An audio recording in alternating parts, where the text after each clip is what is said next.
So I changed the first one, so it doesn't match our answer key. Let me actually, I want to zoom in here. Hang on. It's up here, same thing. Okay. So these cubics, again, positive leading coefficient should go up, down, up, right? So the derivative is 24x squared minus 10x plus 4. Got to find out where that's 0. So we can divide that by 2 at least. So this is going to be a little nasty because I just made this up on the fly. It doesn't factor, does it? 24 to get to -5. No. All right, so we can do the quadratic formula. We can complete the square, whatever you like. I'm going to do it a little bit different than how you would probably do it, but I'm going to complete the square. I'm going to divide everything by 12.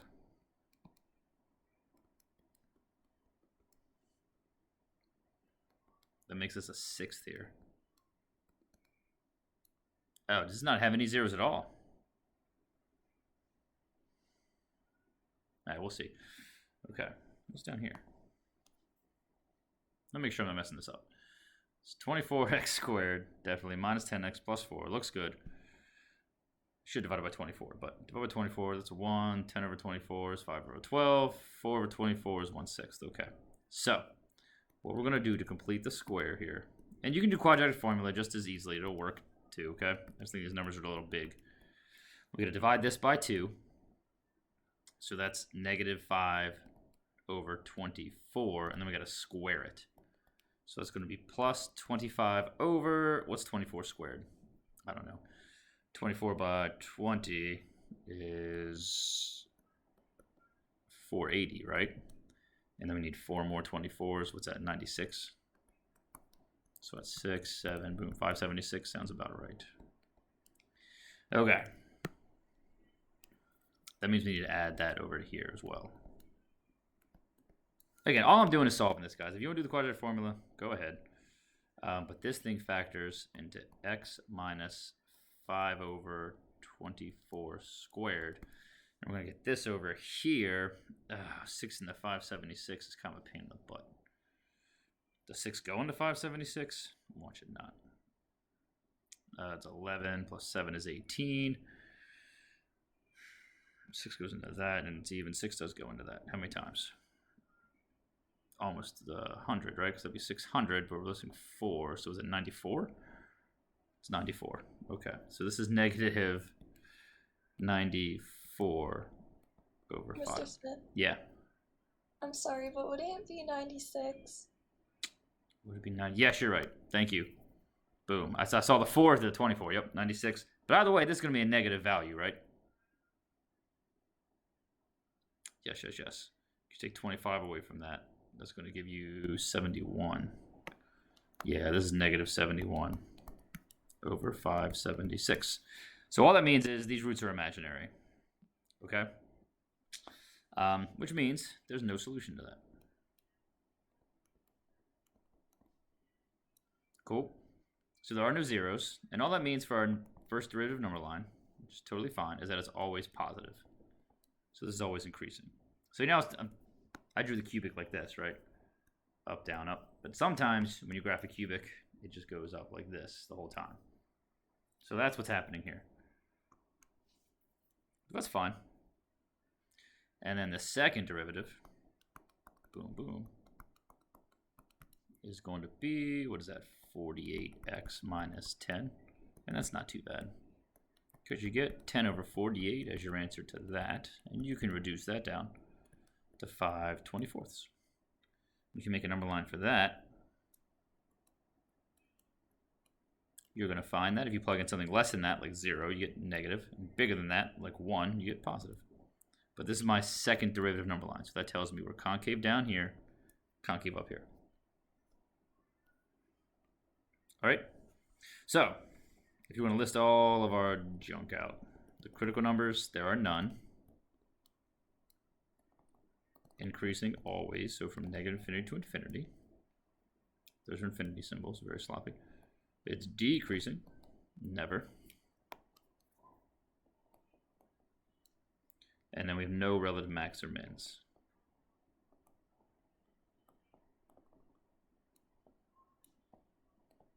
Cool. And then we have concave up from 5/24 to infinity. We have concave down from negative infinity to 5/24.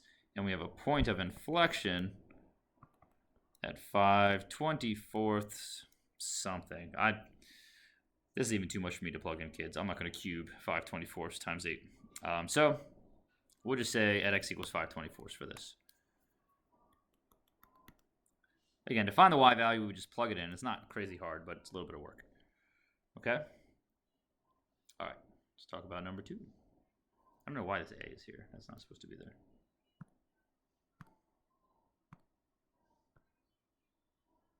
Kaboom. Let's come right down here. Okay. So hopefully you're doing the quotient rule right. Which has low, d high. So this is a much more standard question here than some of the ones we've seen. Like on the AP test, I mean. Little quotient like this should not be like a problem for us moving forward here. I'm hoping. Okay? But the quotient rule says low d high minus high d low. So that's just a 1 there all over x minus 1 squared. And this really right here is 2x squared minus 2x. So when you put all that together, f prime of x is x squared minus 2x minus 3. Cool. And that factors right here, we'll write down here, into x minus 3x plus 1. Okay. Oh, and something I forgot to talk about too at the beginning of this problem is right away you could tell x cannot be 1. So x equals 1 is not in our domain, so it cannot be a critical number. Okay? But when we find out where f prime equals 0, we do get 3 and negative 1. And when we find out where f prime is undefined, we get 1. So the number's good on our number line, but it cannot be a critical value, okay? And a way to denote that when you make your f prime number line is put a negative 1, put a 1, and put like a asymptote there like that. Make this a 1 so you know it's a 1 there. Cool, and then 3 here. And we're going to check our intervals here. So if you plug in something less than negative 1, like negative 2, just look at this. You get negative 2 minus 3 is a negative. Negative 2 plus 1 is a negative. Over, the bottom is always positive because we're squaring it. So that's a positive number there. So we have increasing. If you plug in a number between negative 1 and 1, like 0, you're going to get negative positive over positive. That's negative. Plug in something between 1 and 3, like 2, you're going to get negative positive positive. That's negative. So let me tell you that too here. I think I mentioned this before.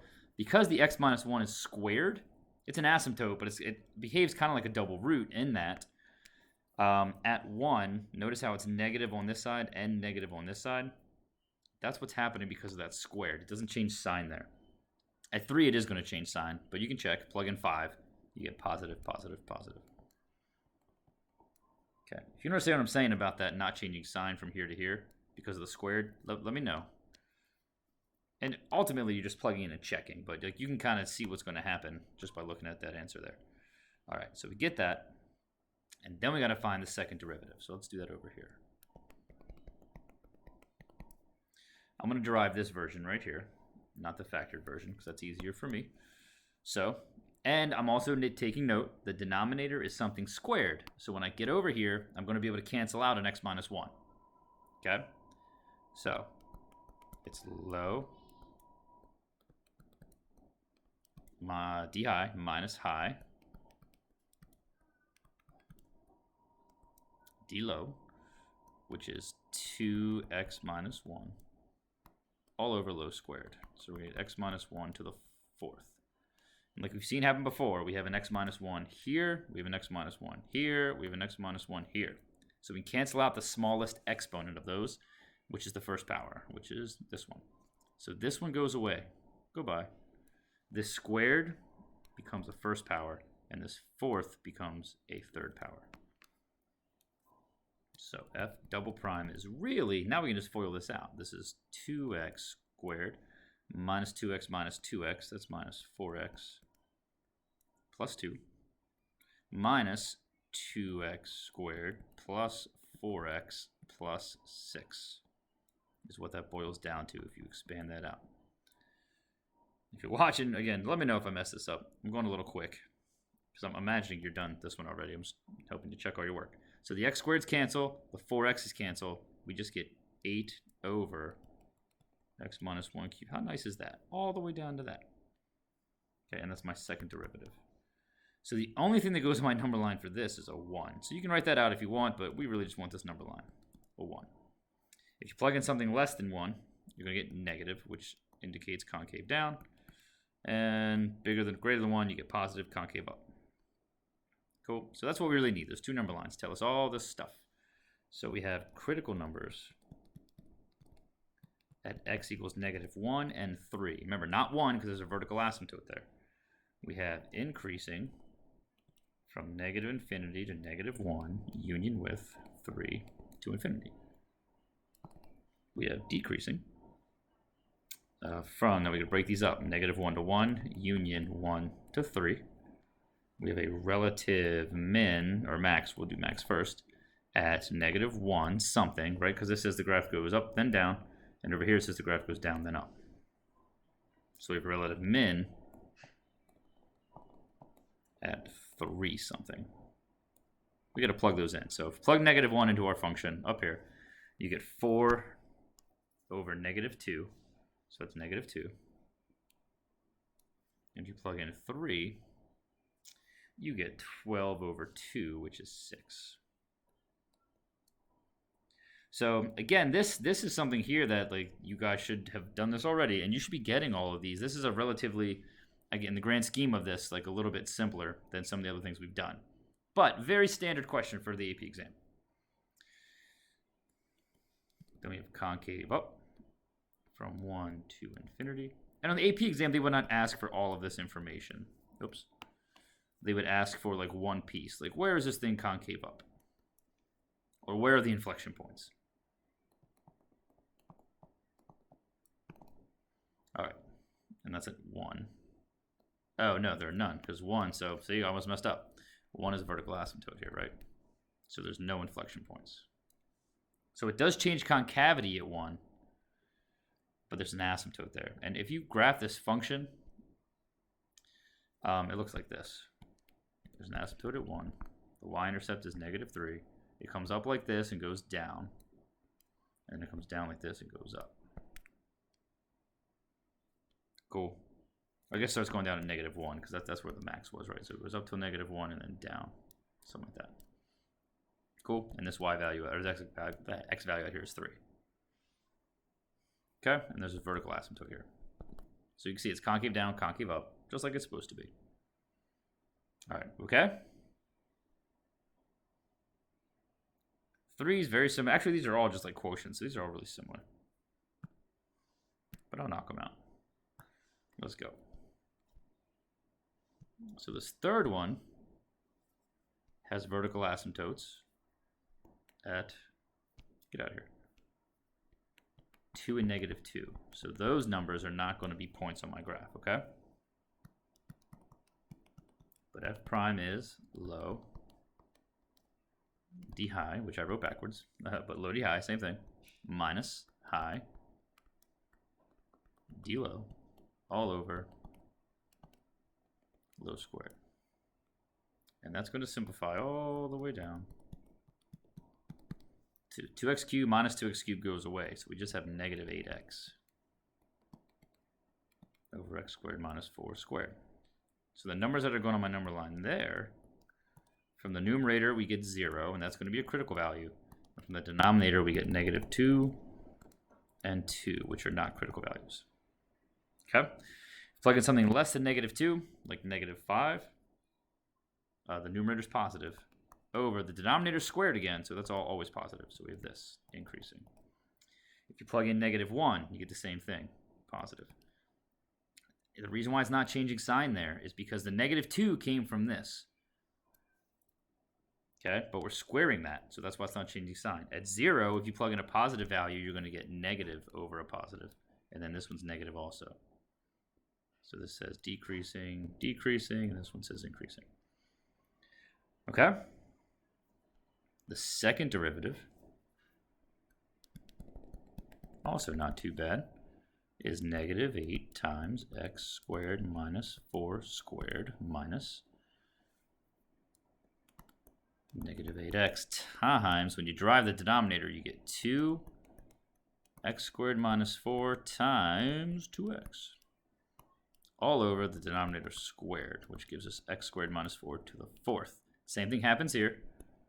X squared minus 4 squared, x squared minus 4, x squared minus 4. We can cancel out the lowest exponent, okay? Which is to the first power. So this one goes away. Right? This becomes a 1, and this becomes a 3. Anybody not okay with that? Questions? This is going to simplify down an awful lot for us. So the second derivative boils down to, this is just negative. So if you don't cancel that x squared minus 4 out, you got to FOIL all this crap out. It's going to be so much work. But if you do cancel it out, you just get that right there. This becomes plus 8x times 2x is 32x squared.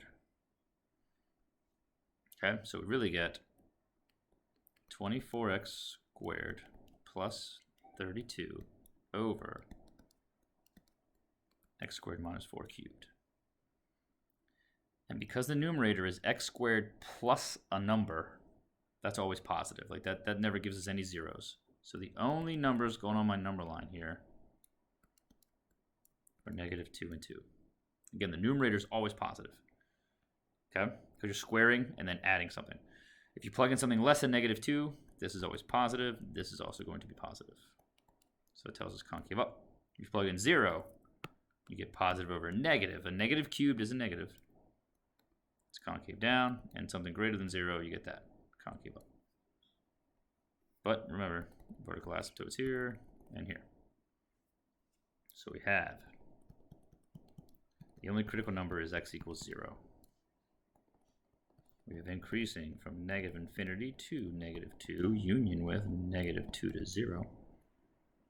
We have decreasing from 0 to 2, union with 2 to infinity. We have a relative max at 0. Yeah, bud. Okay, keep trying. 0, 0. No, my meeting is still on. Oh, you got kicked out somehow. No, I logged out because there was a super bad sound. Oh yeah, I heard that. Okay, well, keep trying. I'll be in check in a second, okay? Okay. It says you can't join this video call. You might have to email your teacher, dude. Okay. So, we get all this here. I'm just filling it all in. I know I'm writing quickly here. And then we have points of inflection or inflection points. Same thing. There are none. Looks like there should be one at negative 2 and 2. But there's not, because those are vertical asymptotes. All right, really. Questions? Anybody out there? Is anybody listening to me? Is this helping? Excellent. Virtual teaching. Crushing it.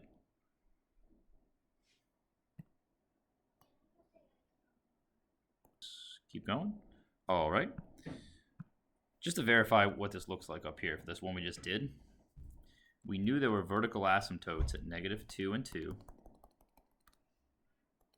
So that's here and here. It's like a rough sketch, okay? And there's a horizontal asymptote at 1 because the exponents are the same, the degrees are the same, okay? And we have 0 at 0. So this looks like this. That comes up, it hits 0 and bounces, it comes back down, and it does this. This looks a little sloppy,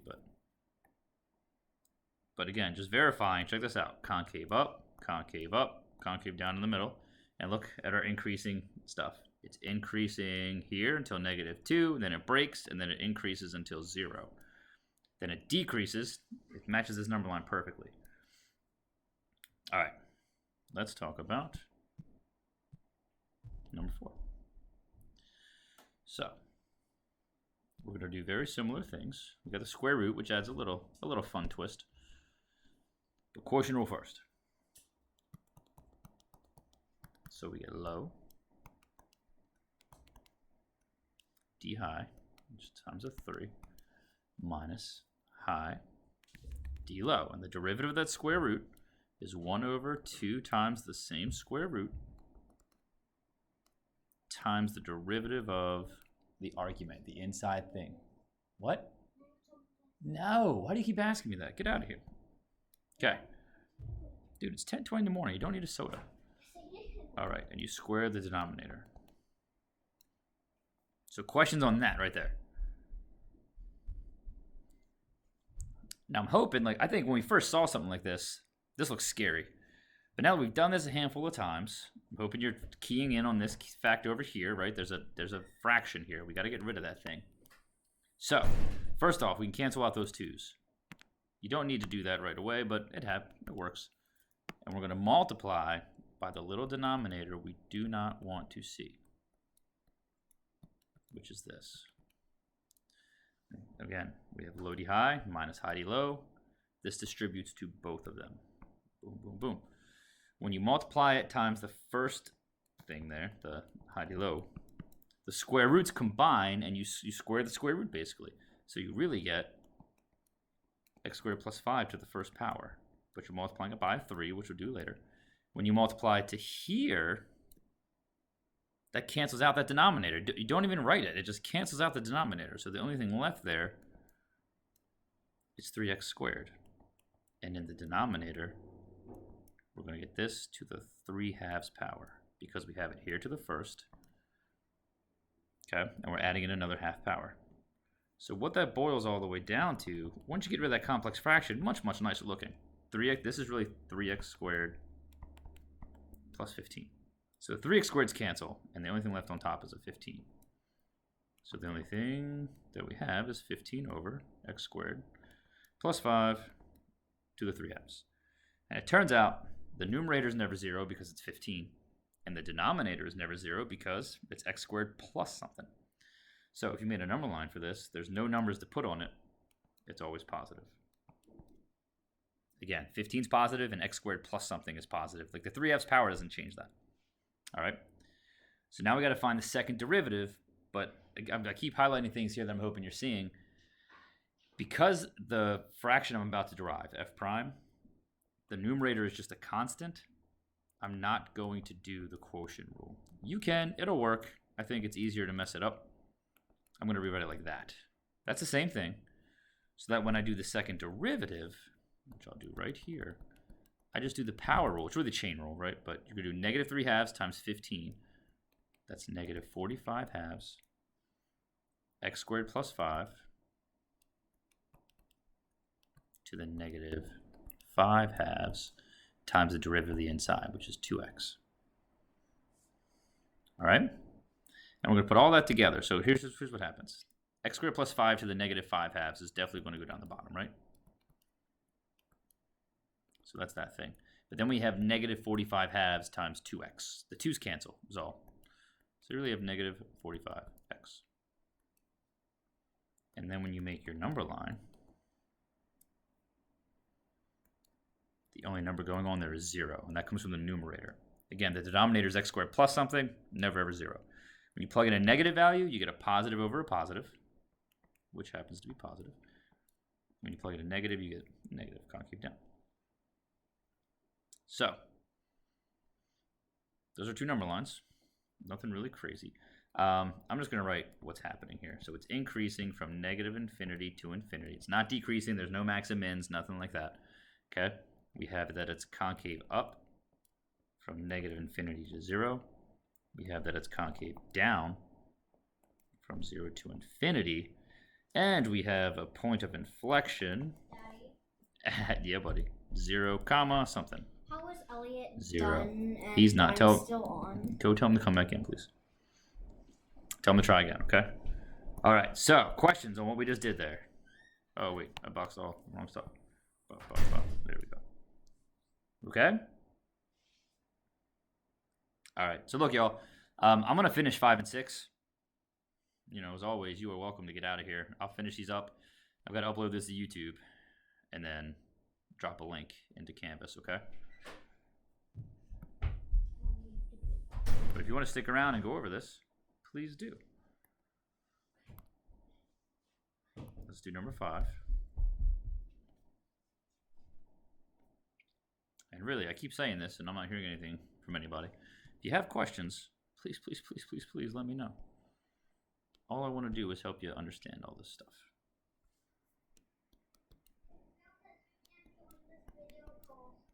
Keep trying. Send Miss Brady a message. Go to your inbox. We'll see if you can figure this out. My son's in 1st grade. I don't think he really understands all this stuff, but he knows how to click on the calendar. So we have that to the -1. That's how I'm going to derive that. So f prime of x is -6 x squared plus 3 to the -2nd times 2x, which is really -12x over x squared plus 3 squared. Now, x squared plus 3, bring your computer out here, buddy, is never negative, or never 0, so we don't have any domain restrictions. Oh man, I forgot to. I'm sorry. Let's come back up to this one real quick, just so you see what this graph looks like. This thing has asymptotes at -3 on this side and +3 on this side, and it does this. Whoa. It's concave up like that, goes through here, and then does this. So you can see it's always increasing. Concave up on the left, concave down on the right. Okay. So here's our first derivative here, and the only thing coming out of here is 0 from the numerator, because the denominator is x squared plus something. So if you plug in a negative value, you get positive over positive. If you plug in a positive value, you get negative over positive. So we get this. Okay? And my second derivative, we got to do the quotient rule. Okay, and I'm going to do that in 1 second. I'm going to pause this video. Okay. So the second derivative is Lodi high. So we got this thing squared. Now we're deriving with a squared again, right? So we're going to be able to cancel one of those out. Times -12 minus -12x, which really just makes us a plus 12x if you're thinking like that. Times, when you derive that denominator, you bring down the 2 by the power rule. And then times 2x. And that's all over x squared plus 3 to the 4th. So again, x squared plus 3, x squared plus 3, x squared plus 3. And one big plus here, right? That's why we can do this. So it cancels this one out. It makes this become a 1. It makes this 4 become a 3. So what we really have, rather than having to FOIL this all out now, is -12x squared minus 36 plus, this is 12 times 2 times 2. That's 48 x squared. And this happens to work out so nicely because we get 36x squared minus 36 over x squared plus 3 cubed. You can take that 36 out, and you're going to get 1 and -1 there if you factor that out, okay? So our number line for the second derivative is -1 and 1. And if you check values in there, all right, the denominator is always positive, right? It's x squared plus a number. Plug in a big negative number, you're going to get positive over a positive. So that means concave up. Plug in 0, you get negative over a positive, which is concave. E, you can't read out loud, big guy. So you get that. So what we have are critical numbers, just 0. We have increasing from -infinity to 0. We have decreasing from 0 to infinity, and since it goes up then down, we have a relative max. At 0, comma, if you plug it in, you get 2. Cool, we have no min, and then we have concave up from -infinity to -1, union with 1 to infinity, and we have concave down from -1 to 1, and we have a points of inflection at -1 and 1. When you plug those in to our function, which is 6 over x squared plus 3, you get 6 over 4, so it's 3 halves. Okay, and what this graph looks like, just to match up all the stuff we just said, it's going to hit 0, what do we say, 2, right? 1, 2. And it's got a horizontal asymptote at 0. So it comes in like this and comes up like this and hits there. Then it goes down and comes down like that. So you can see concave up, concave down, concave up, right? That's what this tells us. And our first derivative is positive then negative, so increasing and then decreasing. Whew. All right, I'm gonna do this last one. If anybody's still out there in the virtual world. All right. Living in a virtual world. I am a virtual girl. Know that we are living. Okay. That's just a song from my childhood. So, we're going to get f prime of x. Oh no, now I can't post this video on YouTube. They're going to be upset about the copyright. Anyway, derive, you get 1 times x squared minus, leave this, derive x squared, 2x, all over x squared squared. Now, because our denominator was squared, you can see we're going to have 1 here, 1 here, 1 here. We can cancel an x out. Okay? So this x goes away. This x squared becomes x to the first. This x to the fourth becomes x cubed. And what we really have is x minus 2x minus 6 up top there. So f prime of x is really negative x minus 6 over x cubed. Oh, and our domain, which I forgot, x just cannot be 0. All right? So the numbers coming out of here, f prime is 0 when x is negative 6, right? You can factor a negative out of that. You all know this, right? And f prime is undefined when x is 0. So our number line for f prime has negative 6 and 0. And if you check those intervals, you plug in a big negative number like negative 10, you're going to get negative 4, that's positive, over negative 10 cubed, that's negative. So positive over negative is negative, which means decreasing. If you plug in negative 3, you're going to get negative over a negative, that's positive, that's increasing. And if you plug in like 5, you're going to get negative over a positive, which is negative, decreasing. Cool. And then we need to derive f prime to get f double prime. So we are going to get f double prime is x cubed, low, times d high, negative 1, minus high, negative x minus 6 times d low, 3x squared, over x to the 6th. But again, we're deriving something that has a denominator that has an exponent greater than 1. So what we see is over here, x cubed, x squared, x to the 6th, we can cancel out x squared. So x squared goes away.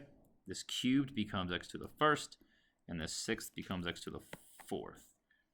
So really up top what we have is negative x plus 3x plus 18, unless I messed it up right. Plus x and a 3, that's right. Plus 6 and a 3, good. Cool. So f double prime is just 2x plus 18 over x to the 4th. Shoo. So the numbers going on there are going to be negative 9 and 0. If you plug in, so the bottom's always positive, right? If you plug in something less than negative 9, like negative 10, you get negative over positive, negative, concave down. If you plug in like negative 1, you get positive over positive, which is positive. If you plug in 3, you get positive over positive. So these are concave up, concave up. We expect this not to change sign here because it came from that x on the bottom, that's to the 4th power. Okay, so keeping in mind 0 is a vertical asymptote also, so it can't be anything special. So our critical numbers are only x equals negative 6. We have increasing from negative 6 to, to 0, not infinity. We have decreasing from negative infinity to negative 6, union with 0 to infinity. We have a relative min at negative 6, comma. Put negative 6 in, you get negative 3 over 36. That's negative a 12th. Okay, not too bad, right? -6 plus 3 is -3, yeah, okay. And then that's it. So it looks like there could be a max at 0, but there's a vertical asymptote, so there's nothing. And then we have concave up from -9 to 0, union with 0 to infinity. And then we have concave down from -infinity to -9. And we have an inflection point or a point of inflection at -9, comma. If you plug -9 back in, you get -9 plus 3 is -6 over 81. You okay with that? And you can take a 3 out of that. So it's -2 over 27. Okay, and what this function has to look like, we have an asymptoted, horizontal asymptote at 0 and a vertical asymptote at 0, right? So it looks like this. And we have a vertical asymptote at 0. And we have an x-intercept at -3. So this thing has to look like this. So it's going to start down here and decrease until you get to -6. And then it's going to increase after that and just go up. Cool, and then after that, this comes down like this. So you can see it's concave down to concave up to concave up. That's this. And it decreases, then increases, then decreases again. Okay, made it through.